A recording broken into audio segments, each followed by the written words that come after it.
Во студиото на Здрава Македонија по 9 часот се дружиме со доктор Маја Милованчева Поповска, специјалист интернист нефролог, актерката Ирина Илиевска и музичарот Бранислав Николов од Фолтин. Останете со нас до 11 часот. Добро утро велам до сите вас кои што не следите и во овој дел од емисијата, како што велиме ние вториот дел од утринската Здрава Македонија, кога ги пречекуваме и нашите гости. Интересни теми, различни професии ова утро, верувам дека со Милена ќе уживаме во разговорот, исто како и нашите гости, и официјално добро утро. Да, добро утро. Уште еднаш Бисерче до тебе, до нашите гледачи уште еднаш во овој дел, дефинитивно поведри теми во однос на она што го имав пред малку во претходниот дел, каде што малку повеќе посветуваме време на политиката, политичките збиднувања и се она што се случува околу нас, но затоа денеска покрај тоа што ќе посветиме време на здравието, ќе имаме можност да уживаме во музика, уметност, култура, се она што е ново и кај актерите или една од нашите најпознати актерки, а ќе ги најавиме уште еднаш официјално нашите гости. Да, затоа рековме различни теми, ама од сите гости може да научат па нешто нашите гледачи, па и ние. Велам добро утро за доктор на медицински науки, доктор Маја Милованчева Поповска, специјалист интернист, нефролог. Добро утро до вас, добро ни дојдовте за прв пат во студиото на Здрава Македонија. Добро утро, Бисаре, добро утро до сите гледачи на Канал 5, на утринската програма. Навистина одамна не сум била овде гостинка и гледам нови убави промени во самото студио. Драго ми е што ви се допаѓа нашето студио. Да. Ќе разговараме за месец ноември или моември. Сите го знаеме како моември, посвета на машкото здравје. Ако октомври беше за жените, така мора да има и за мажите, така да биде секако што треба фер. Така, но ќе ги представиме гостите, па ќе се вратиме и на месец моември. Бранислав Николов, 30 години постоење на Фолтин. Ќе ја прашав и Милена кој е омилена од песните, бидејќи дој чекаме да одиме на концертот. Не ме тирај да пеам денеска, ме молам една емисија каде што имаме музички гостин да помине без мое пење. Ама не, само да посочите, може не да заедно со Бранислав. Добро, и јас ви благодарам на поканата и поздрав до гледачите. Се надевам дека ќе им се допадне разговорот. Да, одличен повод, како што кажа Бисера. Бога ми 30 години во Македонија за нешто да се обстои е од самостојувањето скоро. 30 години. Да. Толку. Ирина Илиевска, добро утро. Актерка, веќе препознатлива, барем оние кои што ги гледаат турските серии по гласот, а препознатливо лице и од филмовите, но и театарските представи. Добро ни дојде во Здрава Македонија, повторно во Канал 5, но од еден друг аспект сега, утрински. Така, добро утро на сите во студиото, добро утро на гледачите. Многу ми е драго што сум повторно тука и некако си ја задржуваме традицијата еднаш годишно да си се видиме и да си кажеме што има ново. И приказните народни да не ги заборавиме, нели, каде што исто така нашите гледачи има можност да те гледаат. Убаво кажа Бисера, препознатлива и по глас и по стас. Така вели македонскиот народ. И по глас и по стас. И со Ирина имаме одлични поводи зошто е тука ова утро. И филм Милена може да погледнеме со Ирина. И театарска представа која што ќе се случи во месец ноември или моември. Многу настани во многу настани во ноември. Ќе ги споменеме тука 22 беше вашиот концерт. Точно така. На 22 ноември. Така, можеме да најавиме убаво да кажете. Да, па јас мислам за тоа сум дојден ке го образложиме поводот. Да, 22 ноември, убава дата. Верувам дека ќе има доста посетители, сите кои што ја пратат вашата работа 30 години. Па јас се надевам дека ќе биде исполнета салата. Пред 10 дена беше до пола. Супер. Приближно и така. Македонска филхармонија е местото. Одличен избор. Не знам, не се сеќавам колку часот, ама навечер.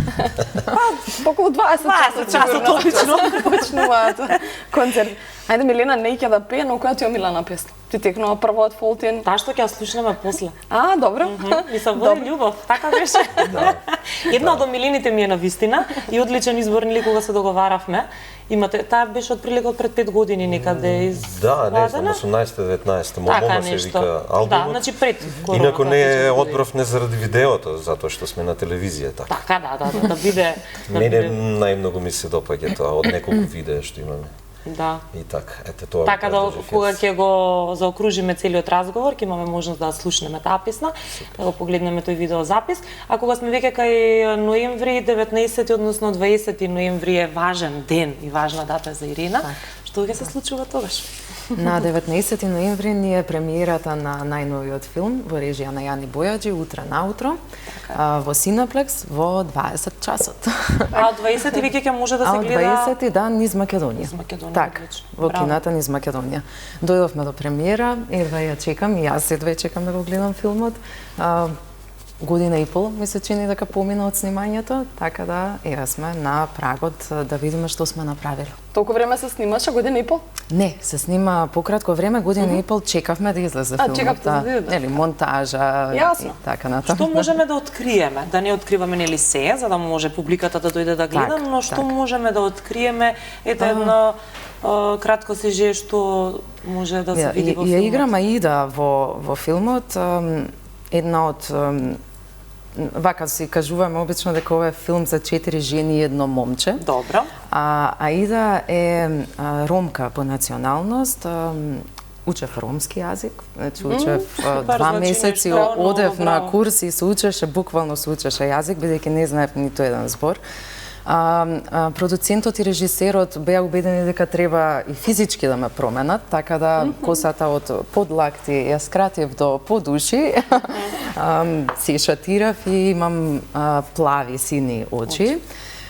Така да, кога ја направивме физичката трансформација, откако го научивме сценариото на ромски, кое што 80% беше на ромски, не беше тоа воопшто лесно, тогаш свативме дека сме на нула и дека сега од тука почнуваме да работиме на ликот. Како што кажав, Аида е млада ромка, докторка, образована жена, која што работи во една болница и на трета смена за време на едно дежурство е силувана од нејзин постар колега, познат хирург.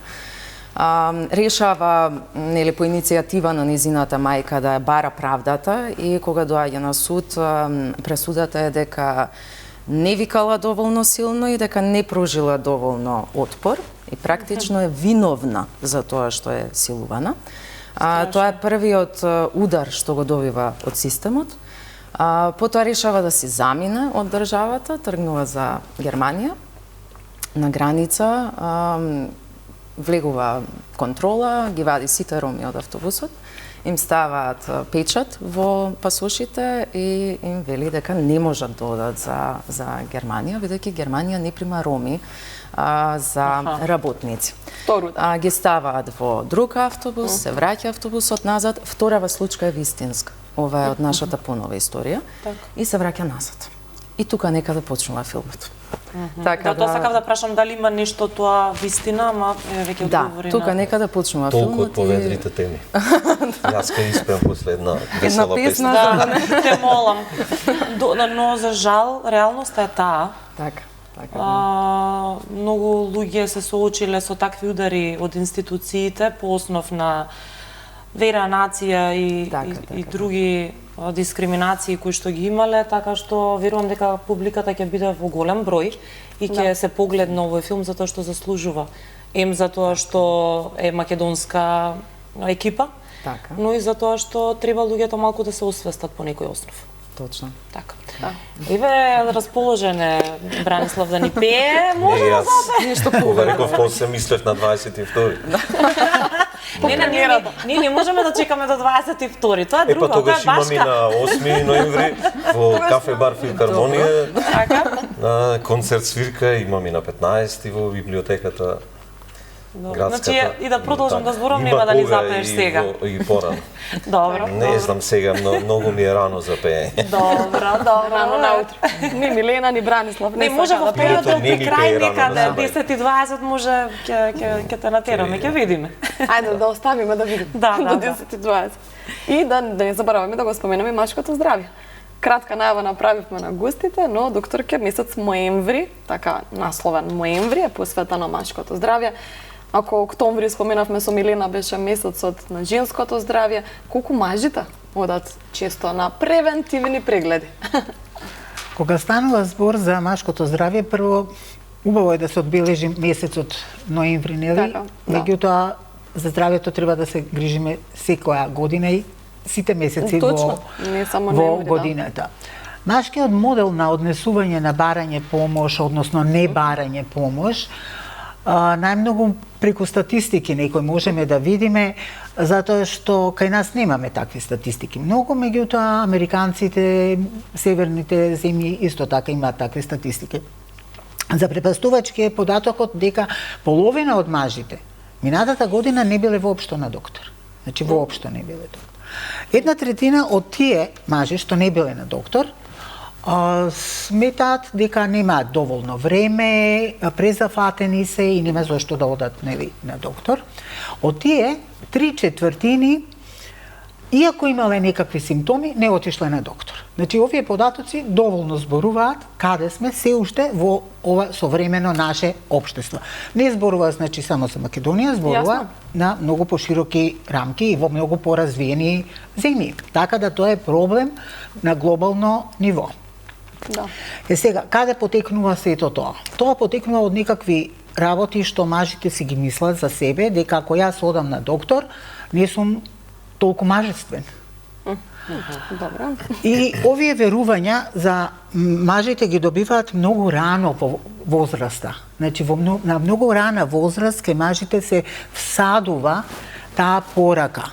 Тоа почнува уште во семејството, потоа во училиштата и во спортските клубови, како расте, нели, детето. Да.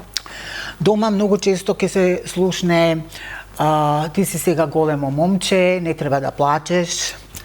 Потоа во училиште, порасни, во спортските клубови, биди јак, биди маж. Нема. И сето тоа прави да мажот добие верување дека јас сум силен, јас сум маж, јас не треба да имам неуспех, нема да покажам слабост, затоа што втората порака што ја се добива е дека мажите не зборуваат за своите проблеми. Тие сами се ги решаваат, јас сум доволно силен да се ги решам своите проблеми. И така добиваме еден маж, значи сега веќе зборуваме за некоја позрела возраст, каде што се смета дека тој е блиндиран.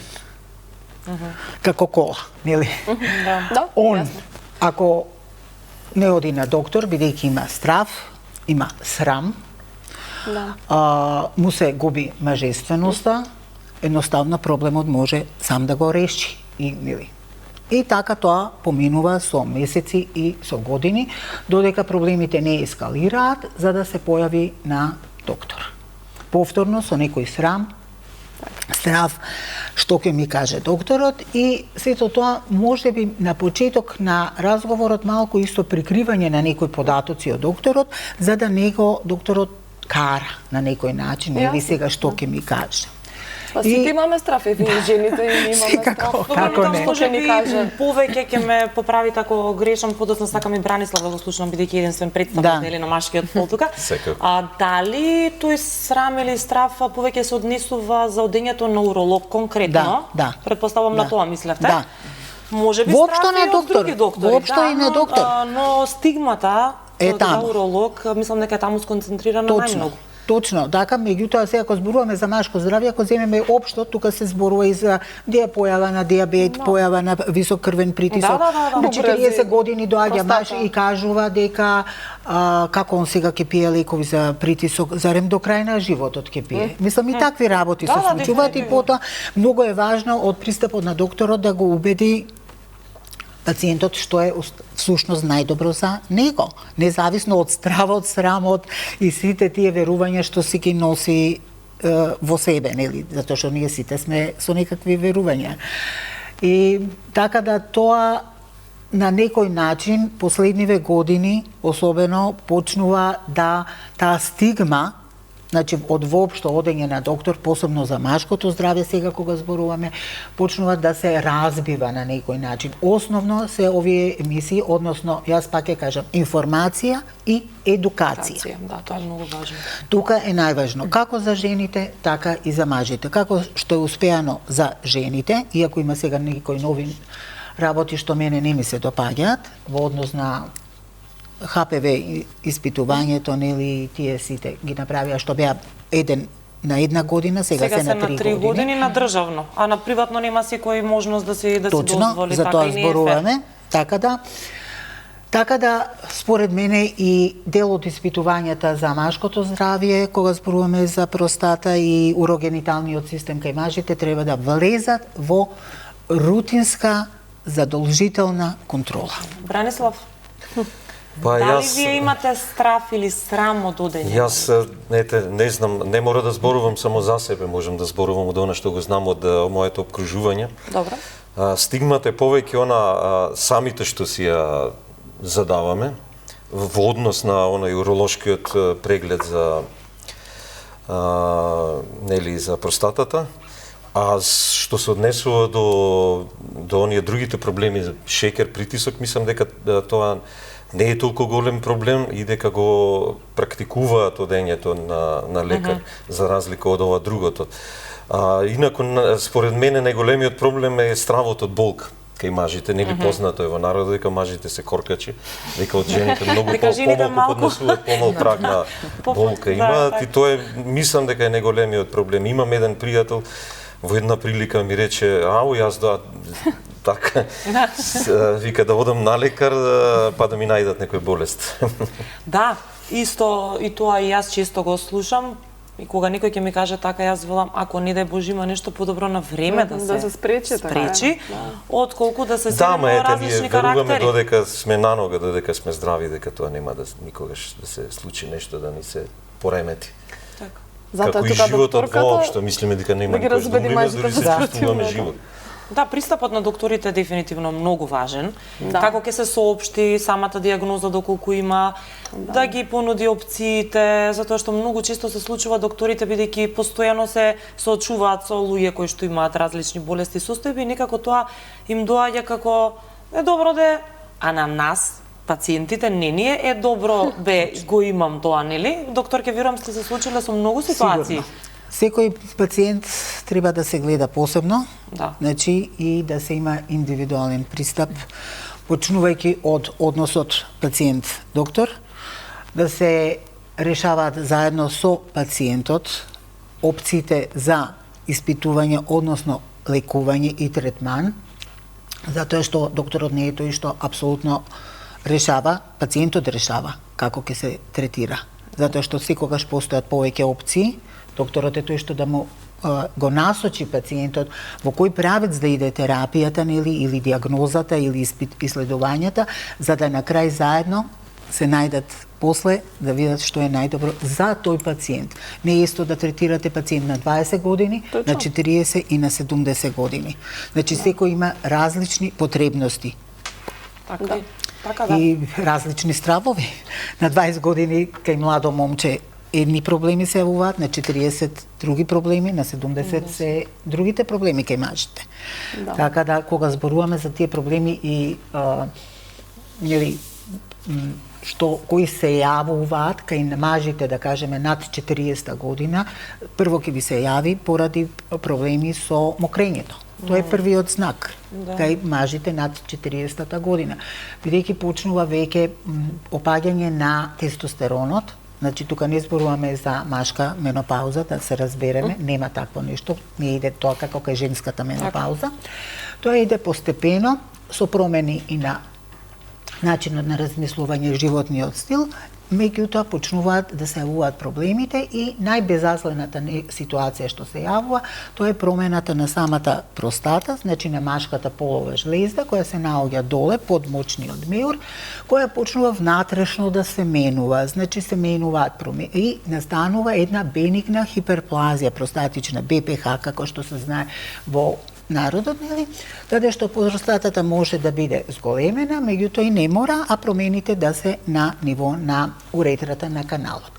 Таа се јавува многу често кај мажите после 40-та година, после 60-та и 80-та, 70-та година веќе многу по-често. И првите симптоми се отежнато мокрење, капење на крај на мокрење, чувство на недоизмокреност, почнуваат навечер да стануваат еднаш до два пати. Меѓутоа тоа луѓето си го прифаќаат како нормално старење, нели и се навикнува човек. На тие работи човек се навикнува. Нема болка и продолжува да си живее без да се јави на доктор. За разлика кај младите мажи, зборуваме сега 18, 19, 20, 25 години, тука проблемите може да се јават на простатата, меѓутоа многу поретко. Тоа е акутниот простатит. Тоа е една инфламаторна заболување која иде со болка и се јавуваат најчесто.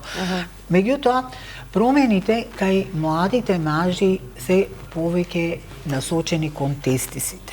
И тоа е најголемиот проблем тука, дека треба мажите да се научат на само преглед, како ние жените што се учиме на само преглед, нели? И дека секоја промена што ќе се открие на тестисот треба да се провери. И веднаш да се јават на доктор. Има повеќе работи, не се сите работи страшни, најчесто е многу, 99% се безазлени, бенигни промени, меѓутоа треба со еден едноставен, безболен, да кажам, преглед, значи тоа е ултрасонографски ехо преглед, каде што на тестисите веднаш ќе се види зашто станува збор. И тоа што е напипано, дали е чворче, дали е болка, дали е оток, може веднаш да се диференцира во еден безболен преглед, зашто станува. Да, како што жените се прегледуваат, нели, за дојките, така што треба да се провери. Тоа е таа информација што треба од оваа емисија да се поднесе со себе, нели, како да кажеме. А за мажите, значи, над 40-45 година, сега таа бројка, нели, возрастна се повеќе и повеќе се намалува. Порано, ако зборувавме дека мажите над 50 година треба да почнат да се грижат за своето машко здравје и за простатата, сега тоа се симна на 45, сега е уште подоле во некои држави на 40 година. Бидејќи исто така земањето крв, нели, сега мажите помалку одат во војска, имаме доста колапси при земање на крв, нели, и тоа. А тоа е едноставен, многу едноставен тест, крвна анализа, ПСА, тоа е простатичен специфичен антиген, кој заедно со ултрасонографскиот преглед, заедно со ректалното шест што се прави, што исто не е болно, е непријатно, се слагам, можеби, меѓутоа нема болка. Ако зборуваме болка или прагна болка некаков.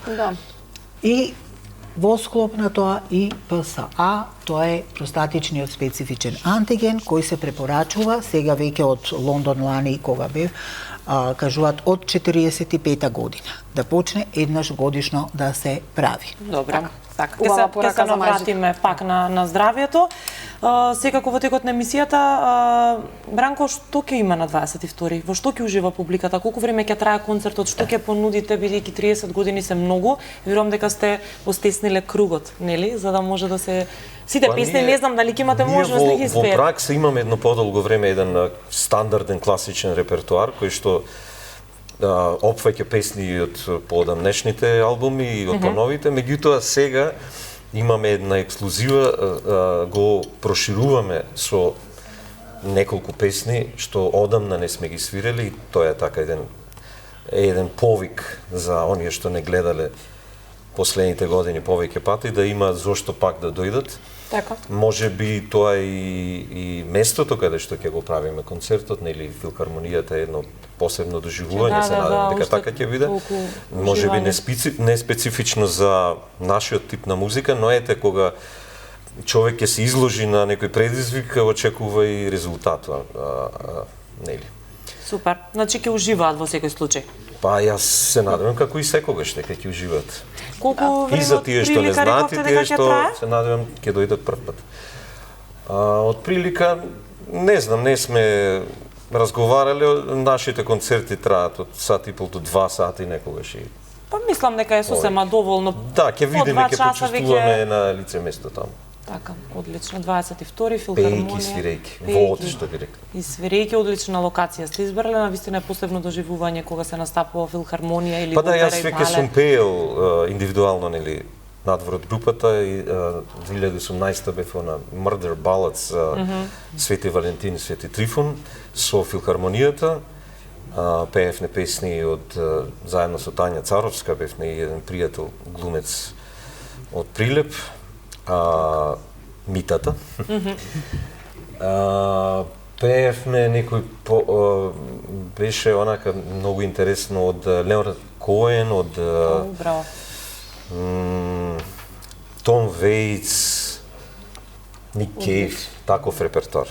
Така. И нели од таму името, а потоа бев минатата година со Националниот джез оркестар, исто неколку песни отпеев и така. Го знам просторот. Така, одлично. Ќе се Сега снајдеш повторно, верувам. Во нашето руво.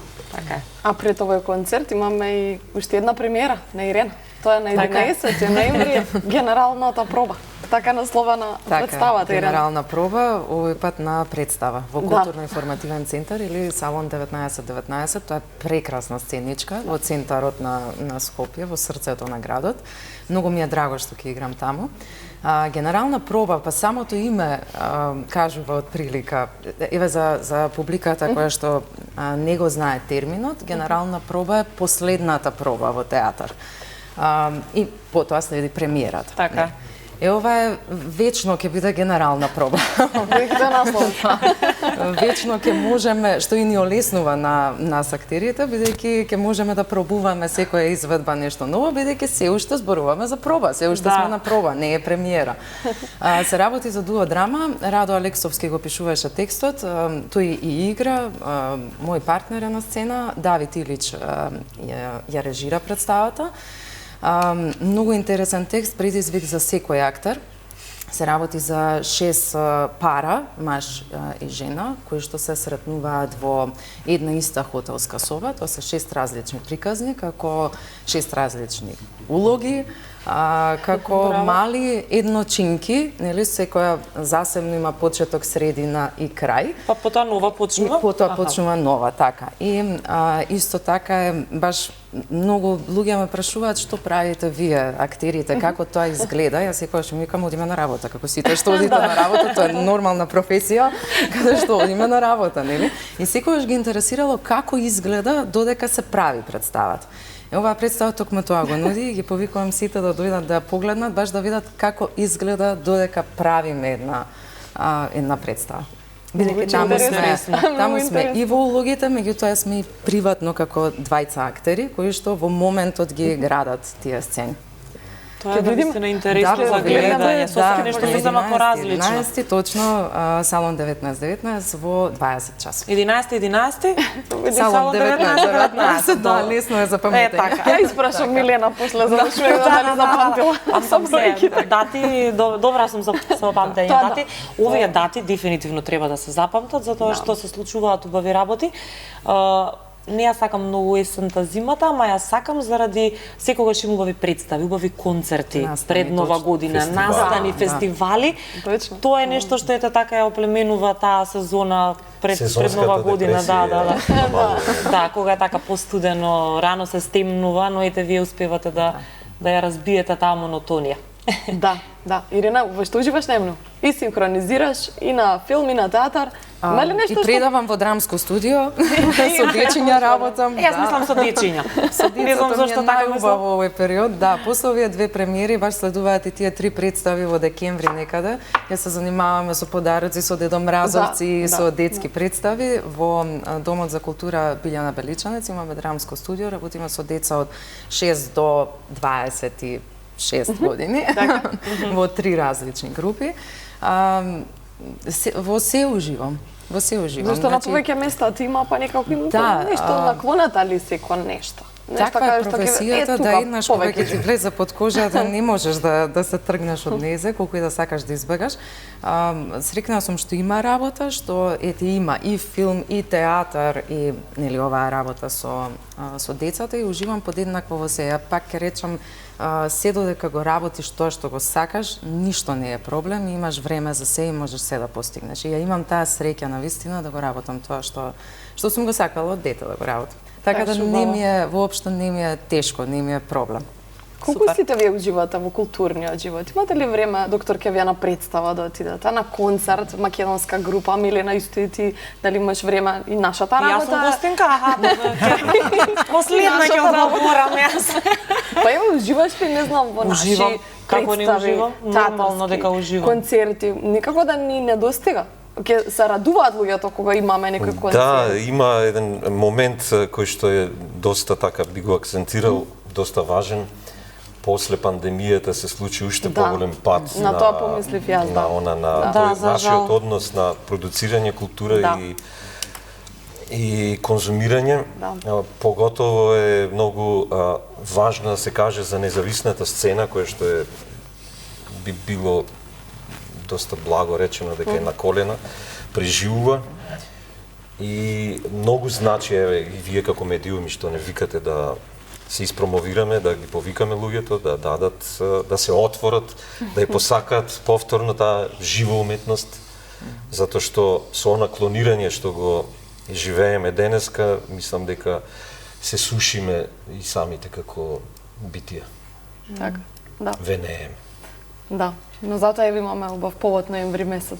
Концерти, да, концерти има многу, како што кажав, и представи, и се поврзано со нова година. Па човек што бил на представа или гледал филм, нели како се чувствува? Секогаш се чувствува поблагородно, поубаво. Некоја катарза доживел, се исплакал, се израдувал.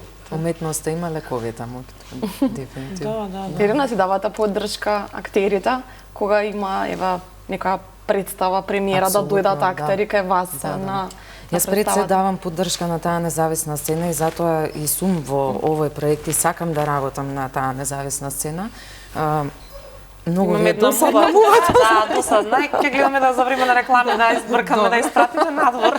Да, јас сум работена во гостиварскиот театар, меѓутоа секогаш гледам да во слободно време да бидам дел од оваа независна и алтернативна сцена.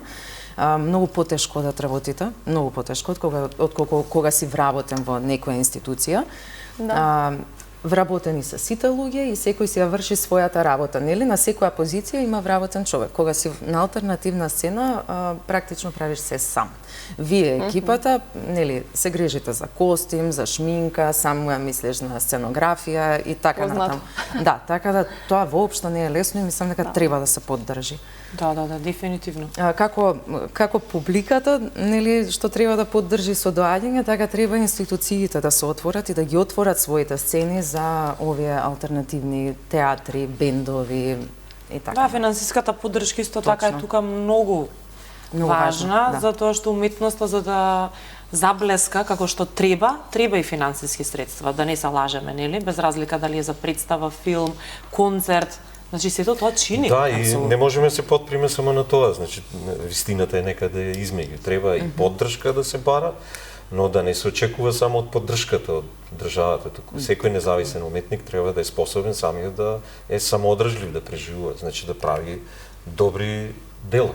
Си одите вие на концерти со колегите едни на други? Си одиме. А докторка? Дали вие, докторка?